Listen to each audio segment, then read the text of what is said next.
Only their elegant manners and politeness, the results of long training, give the nobles a little distinction over the bourgeoisie, and even this will soon disappear. Double mediation is a melting pot in which differences among classes and individuals gradually dissolve. It functions all the more efficiently because it does not even appear to affect diversity. In fact, the latter is even given a fresh, though deceptive, brilliance. The opposition of the same to the same, which flourishes everywhere, will hide itself for a long time to come behind traditional diversity, sheltering new conflicts behind the shadow of old ones and nourishing belief in the integral survival of the past.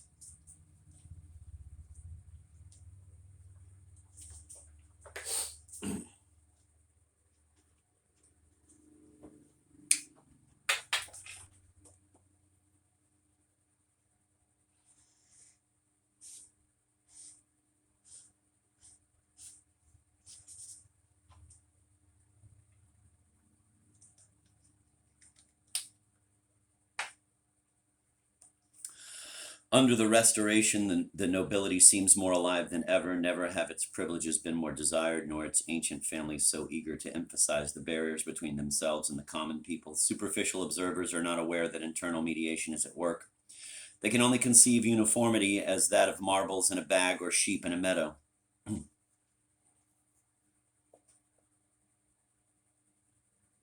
They do not recognize the modern tendency to identity and passionate divisions,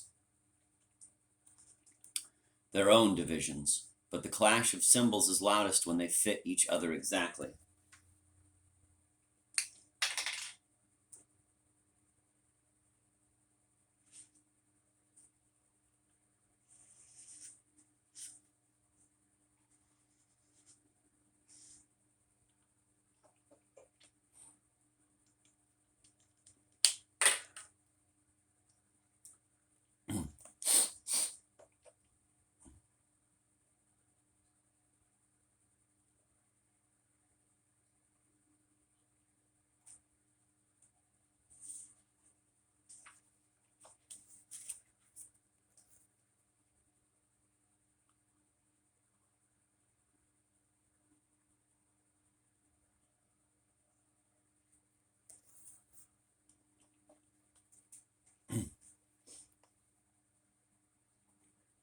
I'm going to go back a few paragraphs because I want to. When one stops considering the serious results of the revolution, one of the first sights that strikes one's imagination is the present state of French society. I spent my youth among great lords who were very pleasant. Today they are old, disagreeable reactionaries. At first I thought their peevish humor was an unfortunate effect of age, so I made the acquaintance of their children, who will inherit great wealth and noble titles. In fact, most of the privileges that men drawn together in society can confer on some among them. I found them sunk even deeper in despondency than their parents.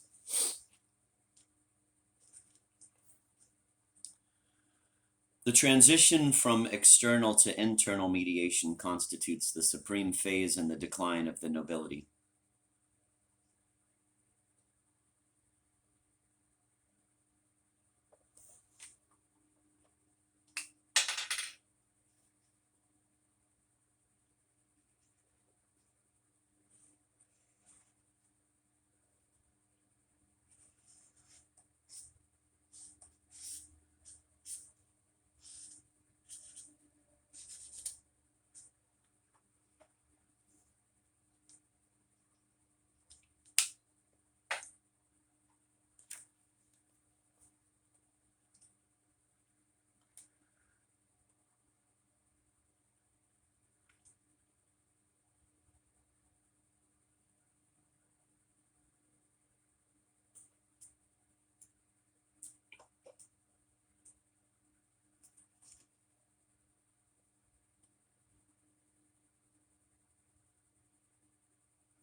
Revolution and emigration completed what reflection had begun. The nobleman, physically separated from his privileges, is henceforth forced to see them for what they really are: arbitrary. Stendhal clearly understood that the revolution could not destroy the nobility by taking away its privileges. But the nobility could destroy itself by desiring that of which it had been deprived by the bourgeoisie, and by devoting itself to the ignoble sentiments of internal mediation. To realize that the privilege is arbitrary and to still desire it is obviously the height of vanity. The noble thinks he is defending his nobility by fighting for its privileges against the other classes of a nation, but he only succeeds in ruining it.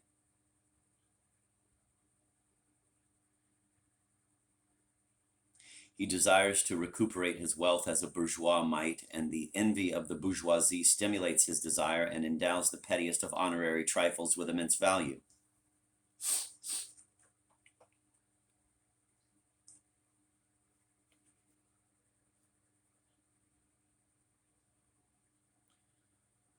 Mediated by each other, henceforth the two classes will desire the same things in the same way. The Restoration Duke, who regains his titles and fortune thanks to the millions granted to the émigrés, is little more than a bourgeois who won in the lottery. The nobleman constantly grows nearer the bourgeois, even in the hatred he feels for them. They are all ignoble, Stendhal writes somewhat strongly in his letter to Balzac, because they prize nobility.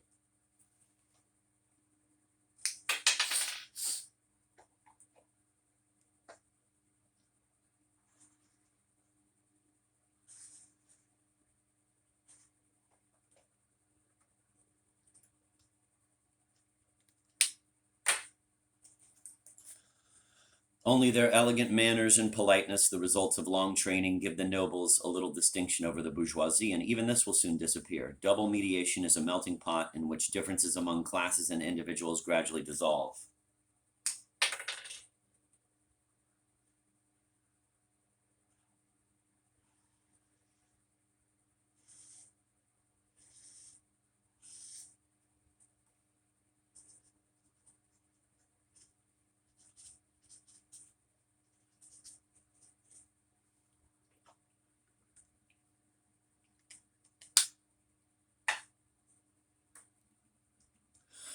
It functions all the more efficiently because it does not even appear to affect diversity.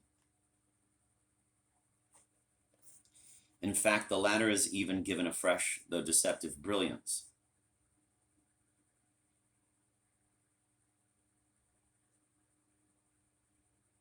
The opposition of the same to the same, which flourishes everywhere, will hide itself for a long time to come behind traditional diversity, sheltering new conflicts behind the shadow of old ones and nourishing belief in the integral survival of the past. Under the Restoration, the nobility seems more alive than ever.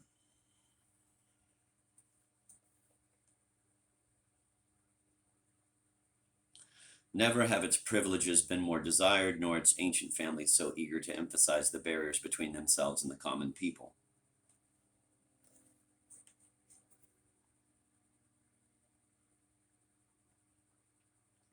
Superficial observers are not aware that internal mediation is at work. They can only conceive uniformity as that of marbles in a bag or sheep in a meadow.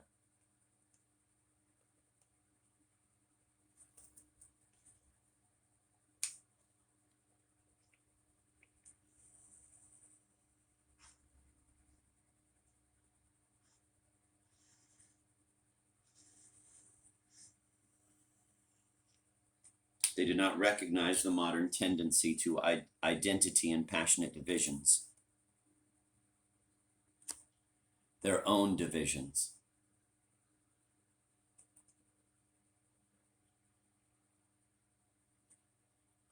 But the clash of symbols is loudest when they fit each other exactly.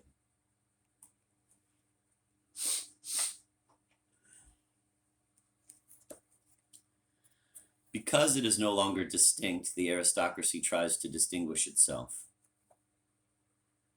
And it succeeds marvelously, but that does not make it any more noble.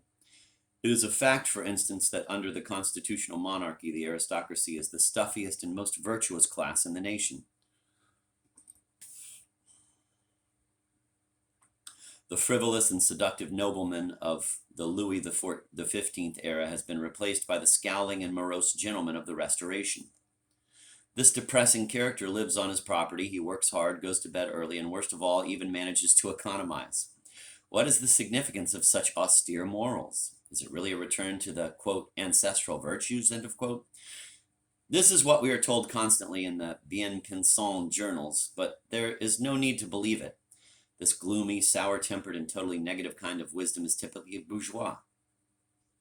The aristocracy is trying to prove to the others that it has earned its privileges. That is why it borrows its code of ethics from the class which is competing for those same privileges. Mediated by its bourgeois audience, the nobility copies the bourgeoisie without even realizing it.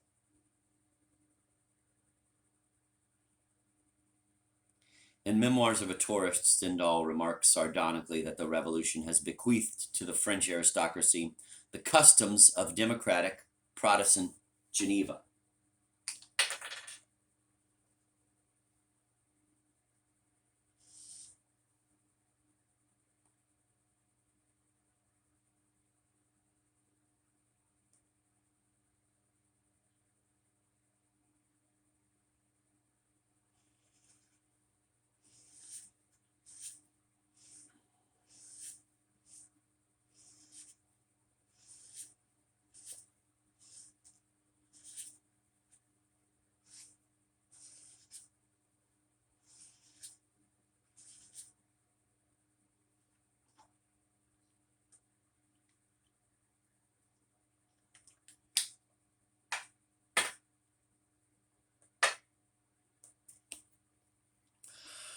Thus, their very hatred of the bourgeoisie makes them middle class, and since mediation is reciprocal, we must expect to find a bourgeois gentleman to match the gentleman bourgeois. We must anticipate a bourgeois comedy which is symmetrical and inverse to the aristocratic comedy. The courtiers may copy Rousseau's Vicaire Savoyard in order to capture the good opinion of the bourgeois, but the bourgeois will also play at being great lords to impress the aristocrats. The type of the bourgeois imitator reaches the height of comic perfection in the character of Baron Nerwind in Lamiel. Nerwind, the son of a general of the empire, slavishly and laboriously copies a synthetic model made up in equal parts of a roux of the Ancient regime and a dandy from across the channel. Nerwind leads a tedious and boring existence, but its very disorder he has organized methodically. He goes bankrupt conscientiously while keeping very exact accounts. He does it all to make people forget and to make himself forget that he is the grandson of a hatter from Périgueux. Double mediation flourishes everywhere. There is a set to partners in every figure of Stendhal's social ballet. Everything is reversed from its previous state. Stendhal's wit amuses us, but it seems a little too geometric to be true. It is important to note that Tocqueville, who was a completely humorless observer, makes assertions parallel to Stendhal's. In the ancient regime and the revolution, for instance, we find the paradox of an aristocracy that by its opposition to the middle class begins to resemble it, and that adopts all the virtues of which the middle class is trying to rid itself. He writes, quote, "The most anti-democratic classes of the nation reveal most clearly to us the kind of morality it is reasonable to expect from a democracy," end of quote.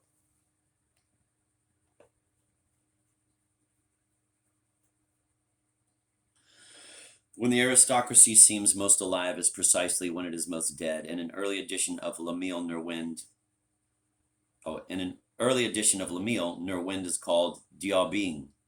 The imitative dandy belonged to the aristocracy, not to the parvenu middle class. He was a descendant of Madame de Maintenon.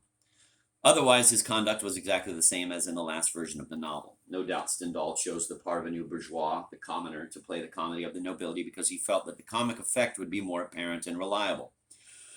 But this does not mean he was mistaken in the first version. It illustrates an essential aspect of the Stendhalian truth. In that case, it was a nobleman by blood who played the comedy of nobility. With or without a coat of arms, one can desire nobility, under Louis Philippe, only in the manner of Moliere's bourgeois gentilhomme. One can only mime it as passionately as Monsieur Jourdan, but less naively. It is this kind of mimicry which Stendhal is trying to reveal to us, the complexity of the task and the fragmentation of the public, which are ultimately one and the same phenomenon, make the theater unsuited to carrying out this literary function.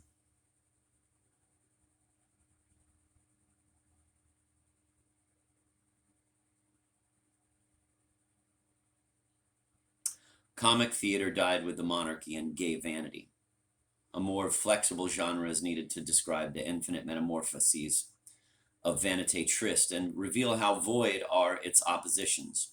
The genre is the novel. Stendhal finally understood this. After long years of effort and failure, which transformed his soul, he gave up the theater. But he never renounced his ambition of becoming a great comic writer. All novelistic works have a tendency to the comic, and Stendhal's are no exception. Flaubert excels himself in Bouvard et Pécuchet. Proust reaches his peak in the comic figure of the Baron Charles. Stendhal sums up and completes his work in the great comic sense of L'Emile.